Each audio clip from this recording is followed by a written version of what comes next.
Hello everyone, first time మన channel చూస్తుంటే subscribe చేసుకోవడం మర్చిపోవద్దు. వీడియోలోకి వెళ్ళినట్లయితే సరి అయిన సాక్ష్యాలు లేకపోవడం వలన కోర్టులో దీప కేసుని వచ్చే బుధవారానికి వాయిదా వేయడంతో ఎంతో బాధపడుతూ కార్తీక్ ఇంటికి రాగానే ఈ విషయం తెలుసుకున్న అనసూయ కాంచన బాధపడుతూ ఉంటారు. ఇంతలో శౌర్య వచ్చి ఏడుస్తూ నాన్న అమ్మని తీసుకురాలేదు ఎందుకు అని అంటే బుధవారం తీసుకొస్తానమ్మా అని చెప్తాడు. తనకి మాట ఇవ్వగానే ఇక శౌర్య అక్కడి నుంచి వెళ్ళిపోతుంది. ఏ నమ్మకంతో శౌర్యకి మాట ఇచ్చావు కార్తీక్ అని అడుగుతుంది కాంచన. నాకు నా భార్య మీద నమ్మకం ఉందమ్మా, తను ఏ తప్పు చెయ్యలేదని నేను నమ్ముతున్నాను. నా నమ్మకమే ఈ కేసు మనల్ని గెలిపిస్తుంది, దీపని నిర్దోషిగా బయటకు వచ్చేలా చేస్తుంది చూడు అని చెప్పి అక్కడి నుంచి వెళ్ళిపోతాడు. ఇక కాంచన అనసూయ ఇద్దరు చాలా బాధపడుతూ ఉంటారు. మరోవైపు జ్యోత్స్న శివనారాయణ వాళ్ళు హాస్పిటల్కి అయితే వెళ్తారు దశరథ్ దగ్గరికి.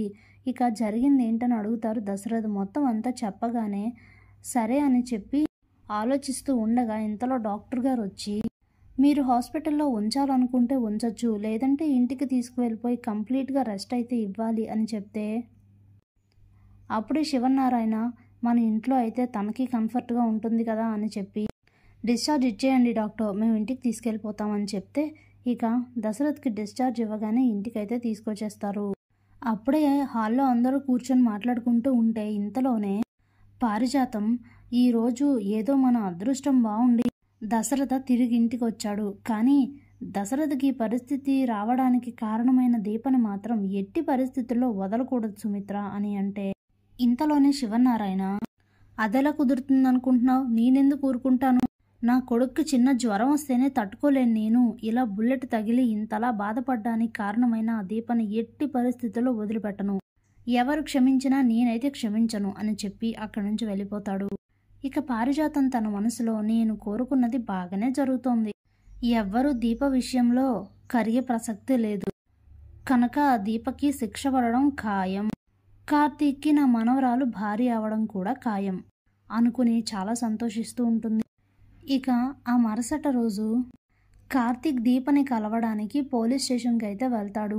ఇంతలో పోలీస్ స్టేషన్లో దీప అయితే ఉండదు. నా భార్య ఏమైంది అని ఎస్ఐని అందరినీ అడిగితే ఇప్పుడే తను పెట్టిన కేసు వెనక్కి తీసుకొని శివనారాయణ గారు దీప గారిని తీసుకొని వెళ్ళిపోయారని చెప్తారు. దాంతో కార్తీక్ టెన్షన్కి అయితే అసలు అవదలే ఉండవు. ఏంటిది, తాత ఏం చేయబోతున్నాడు, ఎందుకు ఇలా చేశాడు, దీపని ఎక్కడికి తీసుకెళ్లాడు, అసలు తనది ఏ తప్పు లేదని చెప్పడం ఏంటి అనుకుని చాలా కంగారు పడిపోతూ శివనారాయణకి ఫోన్ చేస్తే ఆయన ఫోన్ అయితే తీయరు. ఇక చాలా కంగారు పడుతూ ఆలోచిస్తున్న టైంలో కాంచన ఫోన్ చేసి ఇంటికి రా కార్తీక్ అని అయితే చెప్తుంది. వెంటనే ఇంటికైతే వెళ్తాడు.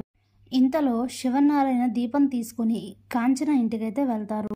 అప్పుడే కార్తీక్ వెళ్ళి తాత ఏంటిదంతా, అసలు ఏం చేసావు, ఎందుకు ఇలా జరిగింది, దీప ఎలాంటి తప్పు చేయలేదని నువ్వు నమ్ముతున్నావా, ఏమైందో చెప్పు తాత అని అడిగితే ఇంతలోనే సుమిత్ర, పారిజాతం, జ్యోత్స్న అందరూ కూడా కార్తీక్ ఇంటికైతే వస్తారు.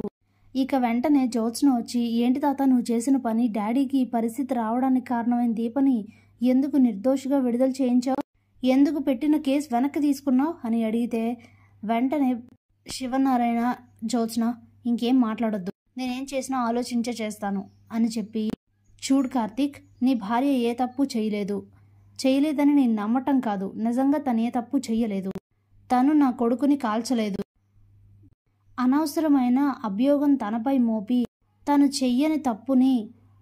చెయ్యని తప్పుకి తనని ఇన్నాళ్ళు అనవసరంగా స్టేషన్లో ఉంచాం, దానికి మీరే నన్ను క్షమించండి అని చెప్పేసి ఇక వెంటనే వాళ్ళ ఫ్యామిలీని తీసుకొని అక్కడి నుంచి వెళ్ళిపోతాడు శివనారాయణ.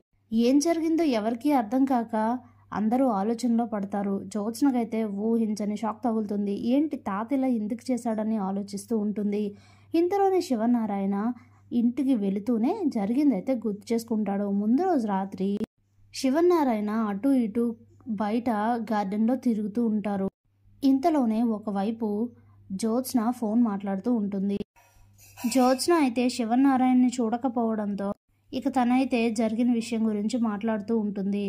చూడు, నువ్వు కొద్ది రోజులు సిటీకి దూరంగా వెళ్ళిపో, ఎలా అయినా సరే ఈ నేరాన్ని దీప మీదనే మోపి తనే మా డాడీని షూట్ చేసినట్లుగా ఎలా అయినా ప్రూవ్ చేసి వచ్చే సాక్ష్యాలన్నింటినీ తారుమారు చేసి దీపక్ ఫింగర్ ప్రింట్సే వచ్చేలా ప్లాన్ చేసి మరి ఎలా అయినా తనకి యావజ్జీవ శిక్ష పడేలా చేస్తాను. కాల్చింది దీప కాదు నువ్వు అన్న సంగతి నీకు నాకు తప్ప ఎవరికీ తెలీదు అని అంటే మరి ఆ బుల్లెట్ పరిస్థితి ఏంటి అని అడిగితే ఏమీ కాదు, నేను అదంతా మేనేజ్ చేస్తాను. అందుకనే తాత లైసెన్స్డ్ గన్లో ఉన్న ఒక బుల్లెట్ తీశాను. ఆ బుల్లెట్టే డాడీ బాడీలో నుండి వచ్చినట్టుగా అది దీపనే షూట్ చేసినట్టుగా నేను ప్లాన్ చేస్తాను ఫారెన్సిక్ ల్యాబ్లో. అవన్నీ నువ్వు మైండ్లోంచి తీసేసి కొద్ది రోజులు కనిపించకుండా ఉండు. ఎలా అయినా సరే ఈ కేసులో దీపని ఇరికించి తనని బయటికి రాకుండా చేసి బావని నా సొంతం చేసుకోవాలి.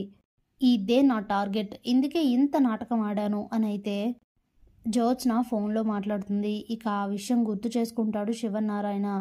ఇక తన కోపానికి ఆవేశానికి అసలు అంతులే ఉండవు. కాకపోతే వెంటనే ఈ విషయం రివీల్ చేస్తే దశరథ ఆరోగ్యం బాలేదు కాబట్టి అనవసరంగా తను డిస్టర్బ్ అవుతాడన్న ఒక విషయంతో శివనారాయణ అయితే ఈ విషయాన్ని ఏమీ బయట పెట్టరు. మొత్తానికి దీపనైతే నిర్దోషిగా విడుదల చేయిస్తారు శివనారాయణ. Thanks for watching.